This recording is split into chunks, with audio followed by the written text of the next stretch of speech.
And I think we'll maybe start with John this time. And the opening is basically, tell us about the work you're doing within Opportunity to help achieve global food security.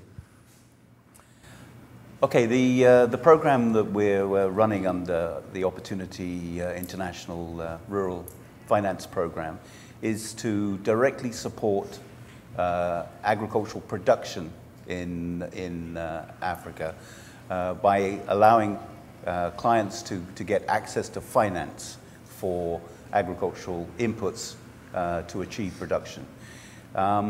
If you came to my breakout session, I explained that I think it's important.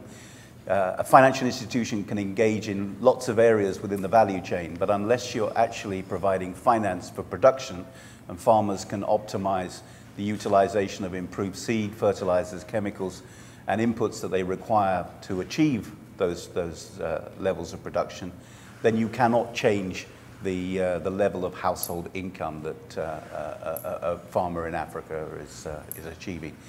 To give you an idea, that I believe that the majority of smallholder farmers in Africa are producing at about 40% of their potential.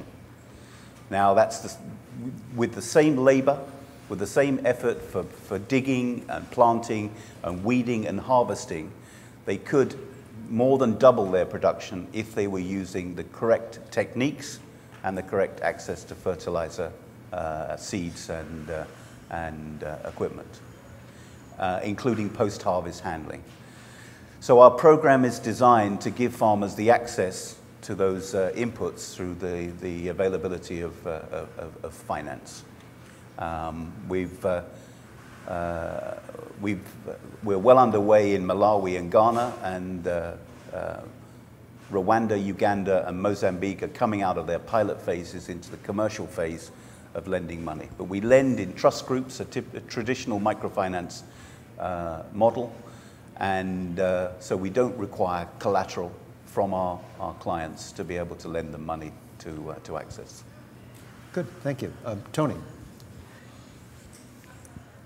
In other words, the question is, as far as what I do, the Alliance to End Hunger, how do we work on global food security? Yes. Well, the Alliance to End Hunger, of which I am the executive director, we're in Washington, D.C., and it's a nonprofit organization.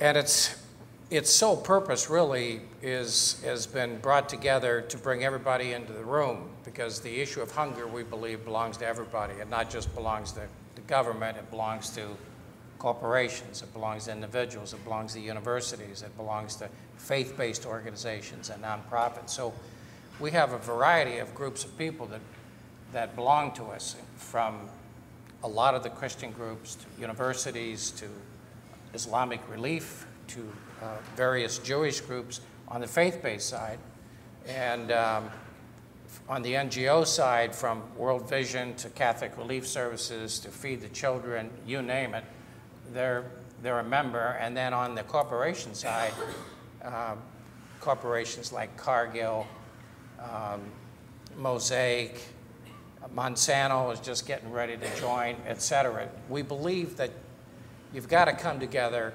and talk about the whole problem and work on it together and build political will. And so some of the things that we do at the Alliance to End Hunger for our members is, like recently I went to Kenya to report to my members what's going on over there, and we have several members that are working in the camps, and to report back to them. Also to report back to Congress and the Senate as to what's happening. I'm asked several times during the term to testify before various committees about what I think on behalf of the Alliance and being an ex-member, what's going on overseas.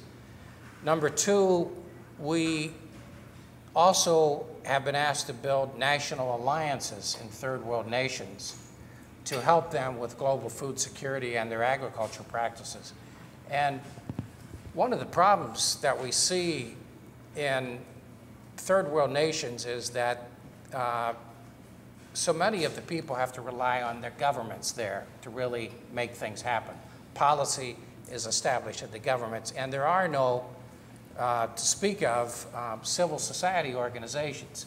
I mean, World Vision might be there and the Catholic Relief Services might be there, but where are the indigenous groups? Where are the groups within the country that are helping to make policy, that can be advocates, that can, where are the farm unions and the people that are working together? We've been asked to start building coalitions of those kind of groups so that they can be advocates, they can be lobbyists and present better global food security questions and answers and policy, especially relative to agriculture.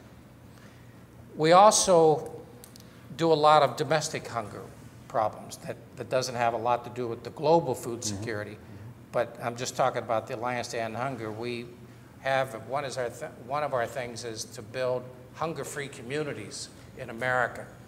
Our feeling is nobody should ever go to bed hungry ever again in America. We have the ability to make it happen. And right now we've got almost 50 million people in this country that are going to bed hungry. It's not the kind of hunger you see in the Congo or you'll see it in North Korea or in Ethiopia.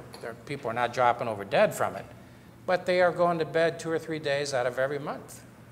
And we're talking without eating. And we're talking working poor, we're talking senior citizens.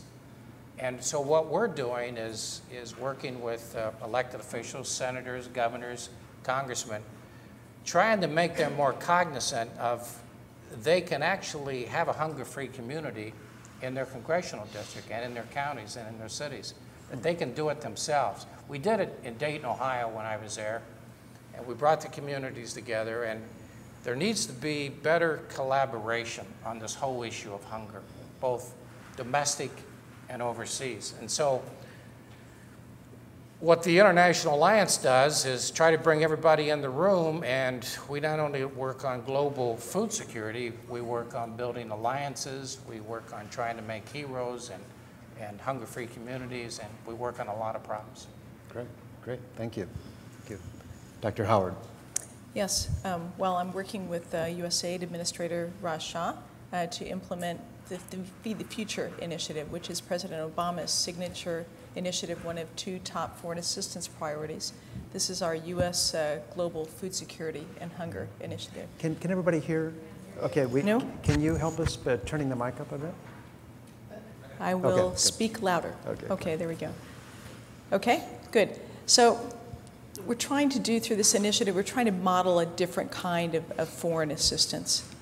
One is, and the reason that we wanted to start this Global Food Security Initiative was to try and address in a long-term way food security and hunger problems. So we had gotten into a pattern over the past, I think, 20 years where we were putting Band-Aids on, had a food shortage someplace and ship in food aid. And as Tony knows so well, that's always an incredibly important response from the U.S. The world depends on us for food aid. But this initiative is really intended to lay the foundation so that countries themselves can build their agricultural productivity. So we have 19 focus countries, and we work in a whole of government fashion. And that means that USAID is taking leadership of the initiative, but we work on an everyday basis with the State Department, with Treasury, with our U.S. Trade Representative, with the U.S. Department of Agriculture, with other agencies, Department of Commerce, so that we are sort of on the same page, Millennium Challenge Corporation, so that we're on the same page in the countries where we work, and so that we are contributing to our comparative advantage in this whole arena of agriculture and food security. One of the key things about the initiative is that we are trying to work with countries to help them pull together what are the key priorities that they have, and do that on the basis of very solid evidence and on the basis of their own consultations with private sector and with their civil society as they exist. And then we try to work with them to create a platform for all donors and private sector to come together and say, okay, these are the 4 or 5 main priorities, these are the sectors, and this perhaps is what the U.S. might do best. This is perhaps what the Japanese might do best. And these are the areas where we really need to work on private sector investment. Good. Good, thank you. So John, if you know John, he's a very creative, global, strategic thinker in this area. And I often think I'm understanding what he's saying, and then I ask one more question, and I realize that things go a little bit deeper. They're a little bit more complex when you're dealing with food security. But John, we're going to appoint you now as the global czar in solving this particular situation. How would you go about doing that? What would be the key components for you if you were given the role as the head of global food security? And it's your time to talk about that right now. This has got nothing to do with my job at Opportunity, by the way. I think the first thing that we need to recognize is this question about food insecurity. You know, I've lived in Africa for over 30 years, and what I've seen is that countries in Africa, on an individual basis, go through cycles of feast and famine. And the issue seems to be that whilst the focus very often can be on the famine, the issue probably is how do you handle the feasts? Because what actually happens in African markets when they overproduce is that the markets collapse. And that has a backflash through the agricultural productivity of that country. And it actually takes people out of farming because they've lost all of their investment. So you end up with a system where farmers are very low risk takers and very often will operate on a low input, low output basis because of the uncertainty of the output markets. And the way I look at it is that it seems to me that if this is the level of food security within a country, the production of staple foods very often operates below. I can't think of many countries in Africa which operate above food security levels at all times. Now, it is getting countries to that level that actually is the most important thing. And you can't do it on a country-by-country basis.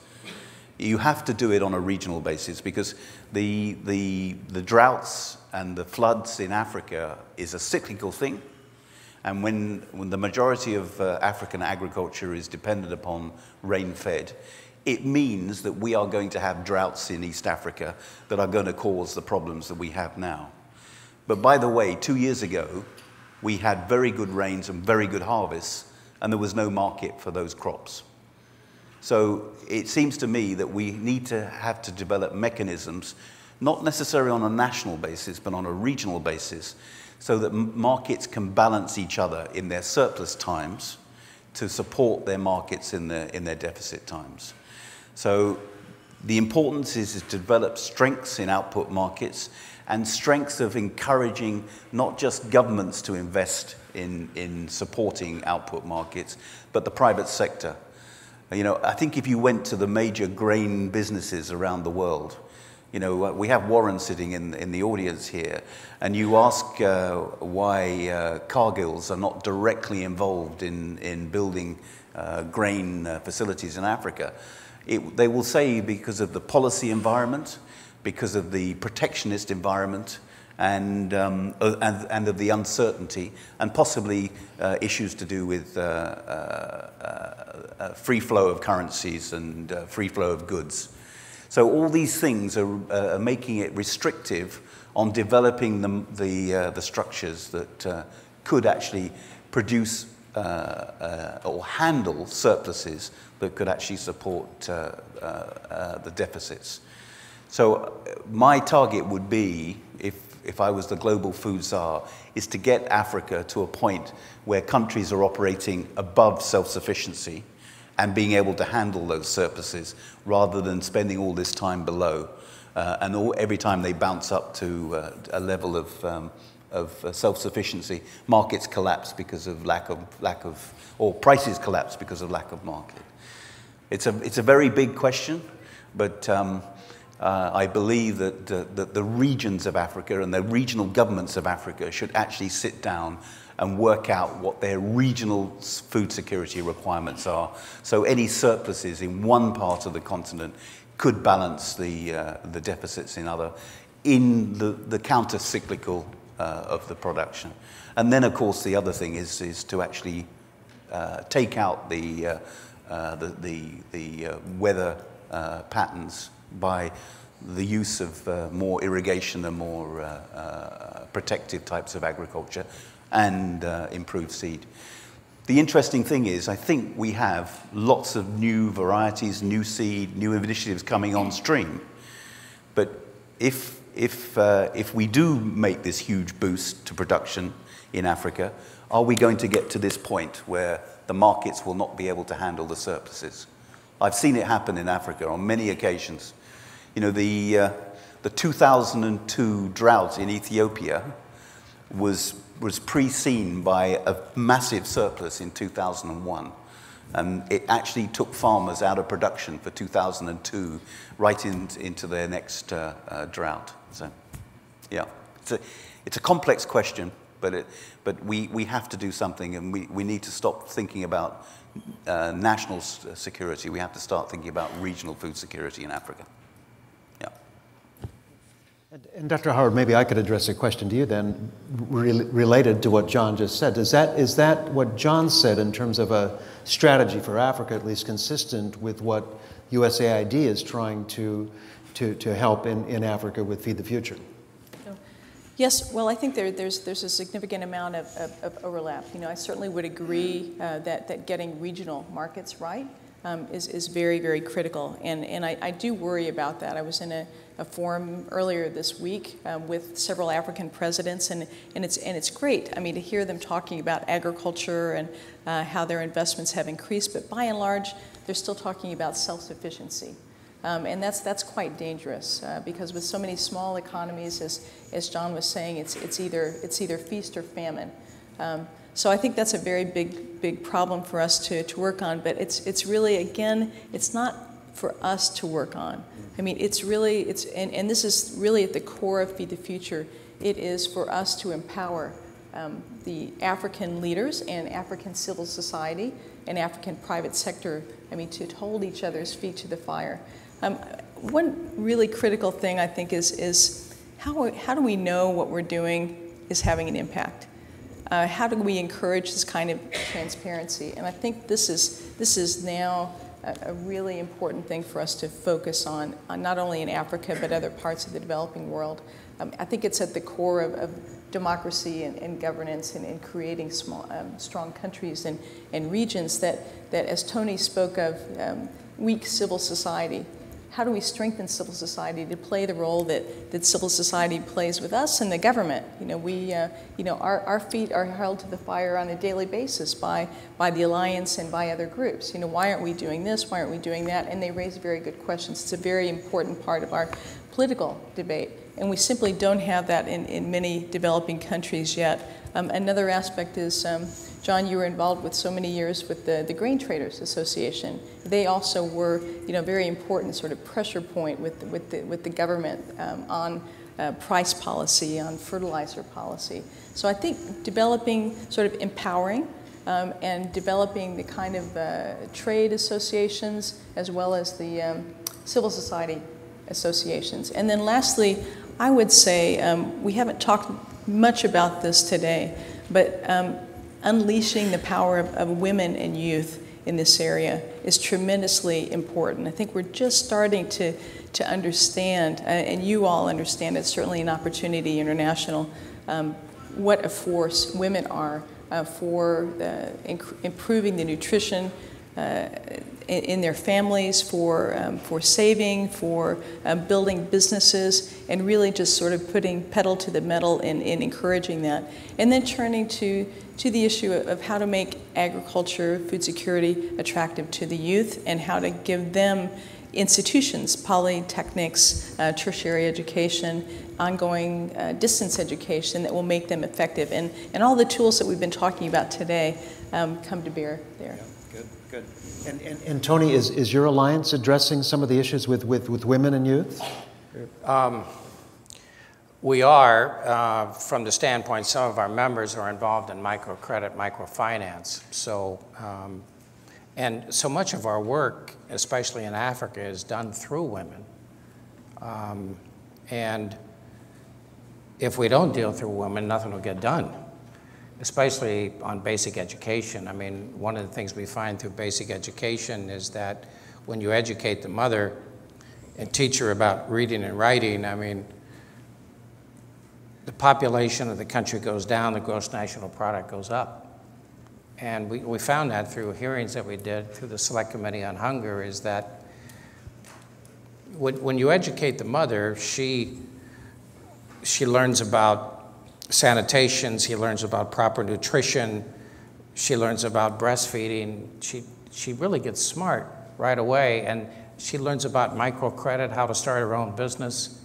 And then she starts to realize she doesn't need to have as many children, because her welfare, her safety net really are her children. So, you know, she's been taught to have maybe 10, 12 children. She's realizing that a lot of them are going to die, so now she doesn't have to have as many children. It's interesting that through hearings, we found out that the population goes down when you educate the women, and the gross national product of the country goes up. But there's so many things that we could do. I mean, you know, to go back to your original question, if we were going to have a real czar, let's say, for hunger or for global food security or to solve this problem, this really takes leadership.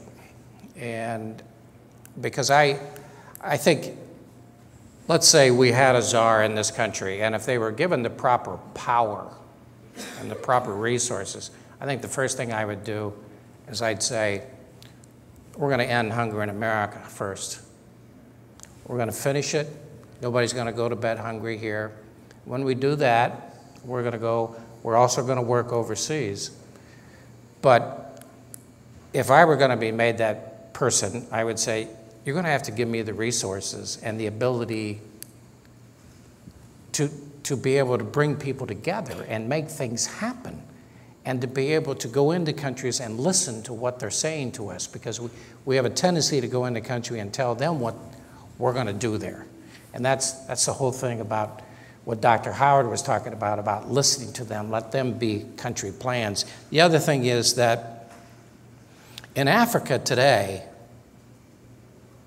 and this is all going to change through Feed the Future, which I think is probably one of the best government programs we've had in recent years.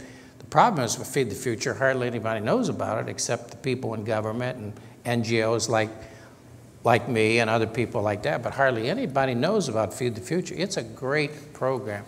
The reason is because it stresses agriculture, especially in these countries that we feel that are on their way. Let me give you a statistic. In Africa, they don't produce any more food today than they did 30 years ago. Now that's pretty amazing. And the reason is that there hasn't been an investment in agriculture. We have not invested in their agriculture. The World Bank has not invested in their agriculture. The UN hasn't. The countries themselves have not invested, because we've been kind of in a disaster mode. Now that all started to change about 3 or 4 years ago. And, you know, through the Chicago Council on Global Affairs and the World Bank and AID, and, you know, they came up with a lot of good things, but this Feed the Future was one of the things that they came up with, which really stresses agriculture, better techniques, better research, better seeds, better, you know, they stressed nutrition for our children, or for the children in Africa. And it's an amazing program. And if we can ever get this thing funded, this is going to be a great program that I think is going to turn Africa around. The other thing is that I would do if I was the leader is I would get everybody in the room, in business and faith-based groups, and whatever we're going to do in Uganda or Kenya, after we listen to what they want, we're going to do it together. Whatever our food policy, whatever our microcredit policy is going to be, our immunization policy, we're going to have one plan. And it's going to be this plan after we collaborate. We don't do a very good job in the world today, in America and overseas, in collaboration. It's kind of like the movie Home Alone. You know what I mean? About the kid, they did everything. They got ready to go on vacation, and they got everybody ready. They bought the tickets, but they forgot the most important person, the child. And that's what we do sometimes. We get excited about something, and we always leave something out. And we sometimes leave the most important thing out, and sometimes that's nutrition, and sometimes it's global food security, and oftentimes it's microcredit. That doesn't figure in the mix. It ought to be. So we need collaboration, and that's what I would do. But they're never going to let me do it, so. Let's take a vote. I lied. I said I just had 2 questions. I've gone past my limit on questions. So I'd like to turn this open to the group. So if you have a question, I'd like you to stand and speak as loudly as you can. We'll go here and then back there. John will identify with this. Having traveled in Africa with the oil industries for years and around, is the thing that they don't have over there is infrastructure. The roads don't work, the bridges don't work, the rail systems don't work, and the ports don't work. I see all this money coming in for agriculture, but if we take the money and put it into a road infrastructure or decent rail infrastructure or port infrastructure, it would boost them up. And then if we would allow agricultural African grains to come into North American markets, that if we didn't have the protectionist barriers on it, so when they have a surplus, they could sell it to our market. Okay. Good. No. Good. Yeah. Do you want to respond? No, I think that's a great point. First of all that money going into agriculture, it's actually not all that much money, right? I mean, so in the heyday of agricultural investment in the 80s, we were putting $20 billion official development assistance worldwide. It went down to $2 to $3 billion in the early 2000s, and now we're back to $9 billion. So that's a pale shadow of what we spend on health, so it's really not very much. I do agree with you absolutely about the importance of infrastructure and how it's so important not to see agriculture here, health here, and infrastructure here, because and education, of course, it's all interrelated. I think, many people have talked about the ecosystem of development, and that's exactly what it is. There's some interesting pilots going on right now, corridor development in Africa. So the President Kikwete of Tanzania is really putting a focus on the southern agricultural growth corridor of Tanzania. Now, you may remember that's the old Tazara line, right, that goes back into Zambia. The idea is refurbish that railway, make it go, and there's already, we put some money into a catalytic fund. Other donors are putting money into that as well. We have commitments from various industries, multinationals here, Pepsi-Cola, General Mills, I think, Yara, the big fertilizer giants from Norway. So they're agreed with the government, to work with the government, with donors, to try and drive agriculture and other kinds of development in sort of a cluster along. So that's what we're seeing. We're seeing a trend towards, yes, infrastructure is important. Let's see if we can identify the most important corridors and put a focus on fixing the infrastructure and facilitating development, agricultural development, rural development, nutrition along those corridors. There, and then we'll go to the middle, and then to the right. So, yeah. Obviously, there are a bunch of problems that you have to address when you're trying to address global food security. Looking into the future, how does global climate change impact your strategy toward addressing global food security? That's for anyone.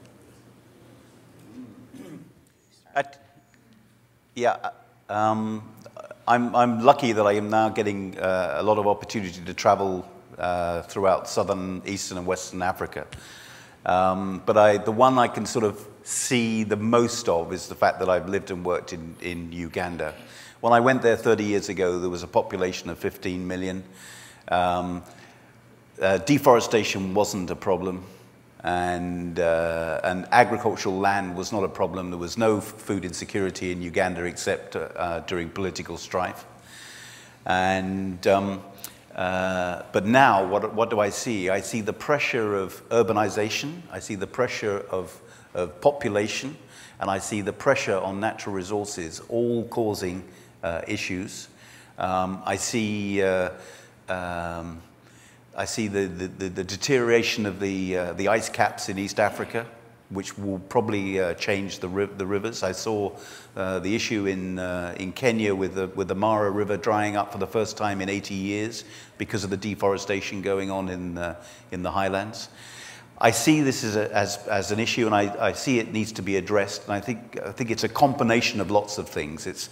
There's a possibility of a climate change, but I don't think we have enough statistical data in Africa to be able to measure how big that is. But certainly the pressure on resources, on land, are all causing pressure on food and food security. It can only get greater, and it has to be addressed. But whether it's a physical climate change or whether it's just the pressure on resources in all of the African countries, I'm not sure. So that's a great point. I think we're seeing evidence across the world that we need to get better at building in climate resilience. But we're not powerless in that. I mean, I think, we look to technology in part for that. For example, we have in this country some drought-tolerant varieties of maize coming out. Monsanto and CIMMYT have been working with counterparts in Africa to develop both genetically modified and non-GMO varieties of maize and other cereals that are better at withstanding drought and stress. We have, over the past several years, worked with several international partners to develop varieties of rice that can withstand flooding. So it's amazing. So we're not powerless, and we need to look at what are the technologies that can help farmers adapt to the swings. I think we're seeing that.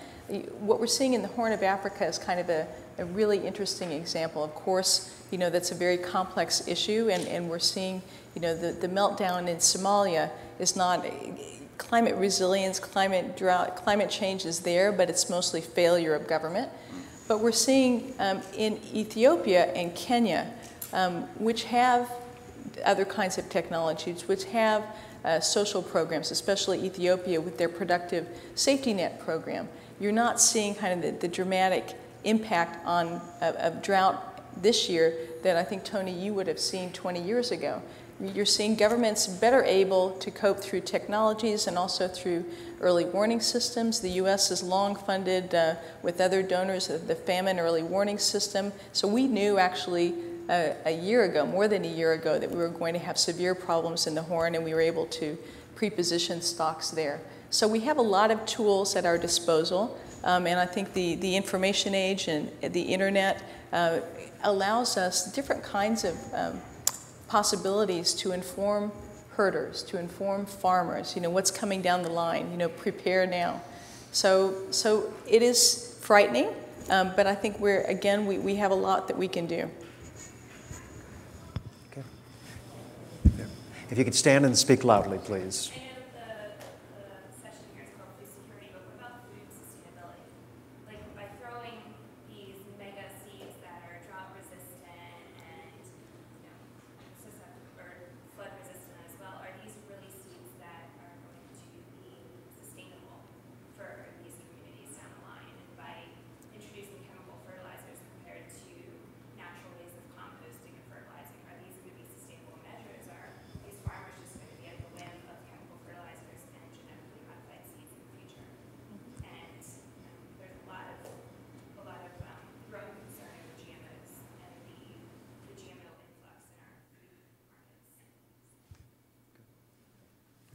Yes.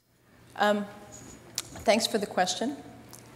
This past week I was at the World Food Prize in Des Moines, and there were a very interesting sort of contrasting set of sessions. One session had a panel, and many of the panelists raised the questions that you raised. Another very interesting dinner discussion was convened by African scientists themselves, talking about the issues that they face in trying to work with their governments and work with their publics and media and parliament to gain acceptance for different kinds of technologies. I think, where I come down on this is that if we are faced with the challenge of doubling our food production between now and 2050, we need every arrow in the quiver to be able to do that. And I think that for us to sit and say, we're going to judge ourselves that this is not the right technology for farmers in Africa is not right.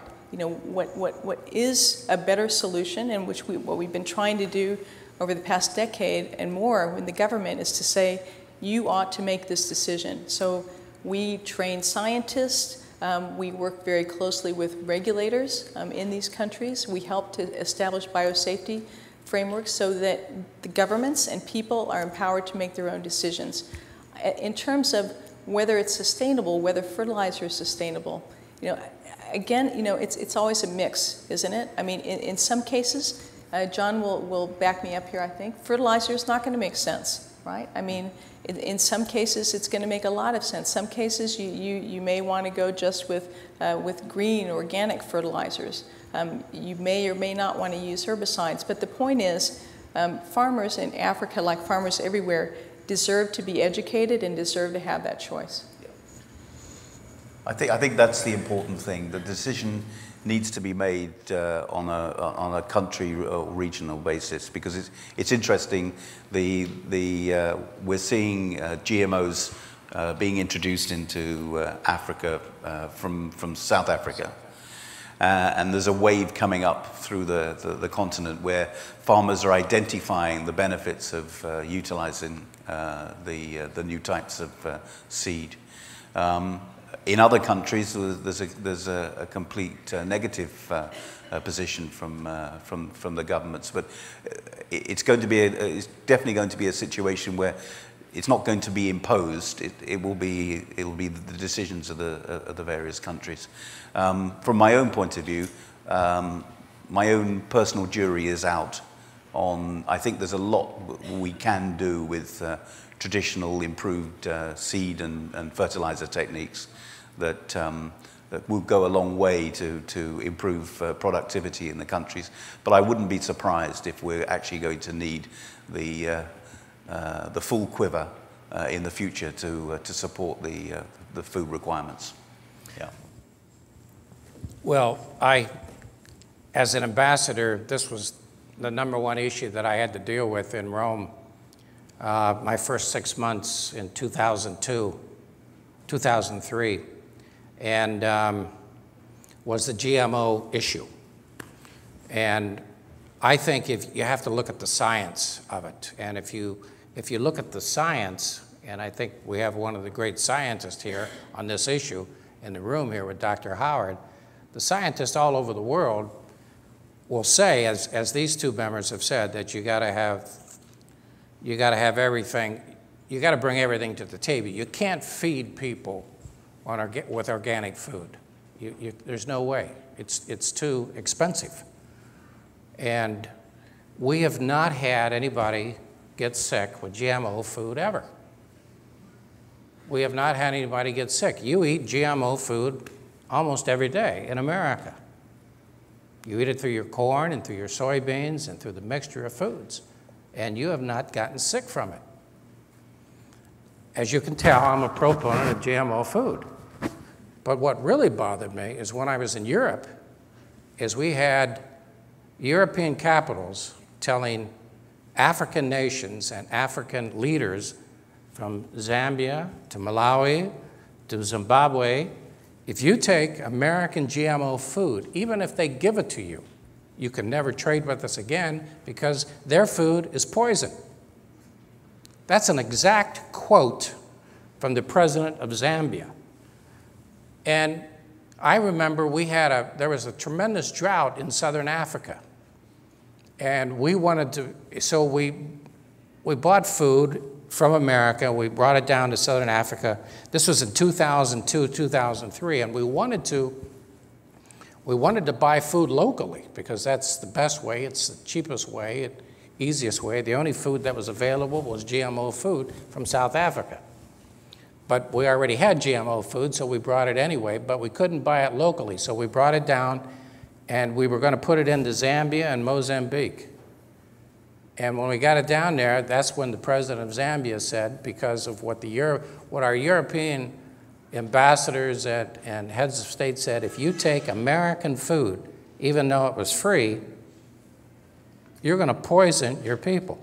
They made us remove our food that we had brought down, paid for, all the way from America, from these containers that we had inside of Zambia. Now you can imagine the cost to us. And what happened was there was rioting in Zambia. And everybody got mad. And a lot of people, you know, a lot of people died from that situation because they couldn't get the food that they really needed. Now you talk about being mad. So I am a proponent of GMO food. I know a lot of people are not, but you eat it every day. And you cannot feed the people of the world on fresh fields. You can't do it. It's too expensive. I love organic food. I wish I could eat it every day. But you can't feed the people of the world on that. It's too expensive. You can't grow enough of it. But a lot of the European leaders feel this way. It doesn't make sense. If you talk to the scientists of the world, and science proves this over and over and over again, about 90% of them will say, if you want to solve hunger, you got to bring all of these issues into the storeroom. And GMO has got to be part of it if we're going to feed the world in the future. Good, thank you.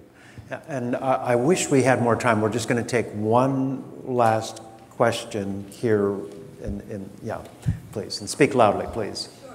John, I think it was you that said that after producing about 40% of what you think you could, yes. So could at least double your production, adopting different techniques, and I think you said that included post-harvest treatment.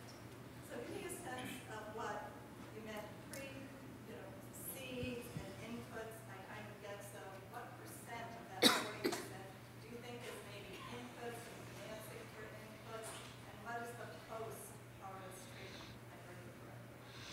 Actually, it's the preserving of the harvest. You know, we see a lot of losses in traditional markets because of storage losses. You know, weevil damage and rotting in store. So it's not just getting a harvest; it's getting a harvest into the store and into a quality condition, so that it can be preserved and traded locally and regionally. So, you know, actually, I think yields could go up by, traditional yields could go up by 2.5-fold in most crops. You know, the best farmers in, let's take the maize in Malawi. The best farmers are getting 6-7 tons a hectare. The traditional farmers are getting 2 tons a hectare. But that's unimproved seed and very little fertilizer. So if they got the right fertilizer, the correct seed, the right planting, they would get the big crop. But even if they got the crop, you know, I think one of the things that our farmers store their maize at home, and one reason why the consumption figures look so high in Malawi is the fact that they lose so much in the store because it's not been treated and it gets eaten away. So, you know, the per capita figure for Malawi is 140 kilos of maize a year, but probably 20 kilos or 25 kilos of that is just lost due to insect damage. So it's growing the crop, improving the yields there, and being able to store it and preserve it. Yeah.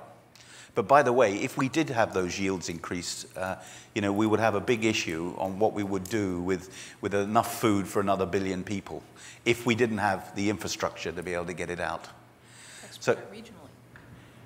No, but I'm suggesting if the whole continent suddenly improves its production, you know, we would have surpluses and we would need to be able to move it around, and that's logistics.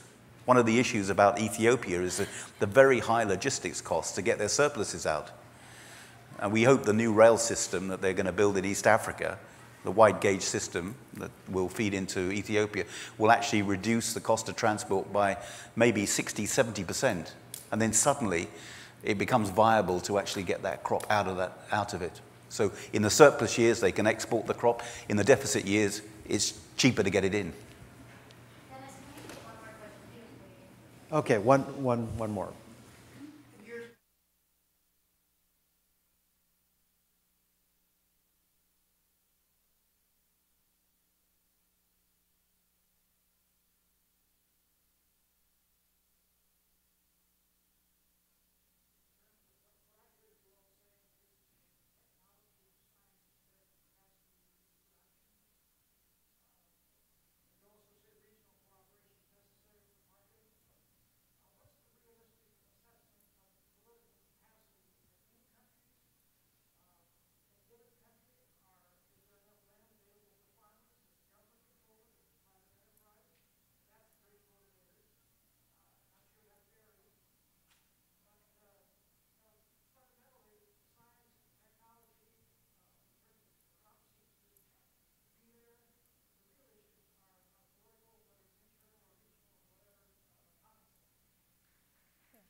I think that was 5 questions. So thanks for that. I mean, on the corruption issue, I think that's a really important point. You know, and it gets back to this issue of who's holding feet to the fire, right? I mean, we have plenty of groups in the U.S. that hold our feet to the fire, and we need that body of private sector and civil society groups in the countries where we work. And we also need to be vigilant, and we are vigilant to make sure that we're not getting into trouble. On the political leadership side, I have to say, you know, in the last 5 years, I've seen, actually the last 10 years, I've seen a real change on that in Africa. So I didn't talk about this earlier today, but the new Partnership for Africa's Development, which is a program of the African Union, 10 years ago got together, and all the heads of state committed to increasing their funding for agriculture to 10% of the national budgets. And they committed to trying to reach a growth rate of 6% in their economies. And they get together at the annual Heads of State Summit, and there's an annual report on how the different countries are doing. So I think that's one measure of, you know, a change in commitment. The other thing, though, is you're hearing for the first time, it used to be you would never hear agriculture mentioned. You would never hear ministers of finance mention agriculture. That's really changed. It's changed a lot since 2003, and even more since 2007, 2008, since the world food price crisis. And I think a lot of countries realized how vulnerable they are. Increasing population, increasing concentration, increasing urbanization is driving increased demand for food in Africa itself. So I think the dynamics are going in a good way for increased investment by governments, but also increased investment by private sector to meet these. I wouldn't agree that all the technology is there. Yeah, some of it's there. You know, and John is quite right that we're not utilizing well what we have. But I think we have enough challenges, and we have more tools that we need to keep going with science and technology. And a good portion of this money that you're talking about is not really going to the governments. We don't really, that's all changed in the past 20 years. A good portion of the money doesn't go to the governments. We give it through nonprofits, and especially on global food security and immunization and basic education, some of these agriculture programs. The majority of the money goes through programs that you donate to, through the Oxfams and through the World Visions, through the Catholic Relief Services, through Save the Children.